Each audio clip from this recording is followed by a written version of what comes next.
Hello everyone. So as a trainer or even coach, it is your job, I believe, to make sure your athletes or clients are meeting certain criteria before you start making them do things such as a hip hinge in any form or variation, whether it's a hex bar deadlift, conventional or traditional deadlift, or even a squat pattern. There's things that we want to look at beforehand and prerequisites in terms of small, variables in the body that we want to meet before we start jumping them right into a bar or even a goblet squat or even regressions of a squat or deadlift pattern. Now what I'm talking about is different variables in the body such as ankle mobility, even the toe mobility, knee mobility, hip mobility, and of course the shoulders and the ability to get back into that bar pattern where we're back here in external rotation and abduction. So that being said, we need to make sure these athletes that we're training can meet those prereqs before we jump them onto a bar or any kind of progression or regression of a standing up, bar pattern. So what you can do is, to make them even feel safer as their first, thing to do when we're teaching them how to get into that pattern is get them on the floor. What we can do is even have them rock back, get in an all four position with the knees on the ground, feet on the ground obviously, and hands flat. Just have them kind of rock down where you bring their butt down to their heels.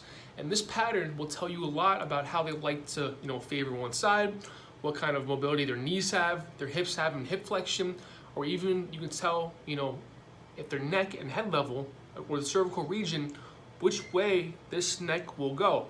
A lot of athletes we have, or I have, or clients I have in general, tend to, when they sink back or their butt back down to the heels, when I have them in this position, love to move the neck down. And what happens is, as a compensation pattern, when they do this as they go down in that pattern on the floor, their thoracic spine actually goes into flexion a little bit.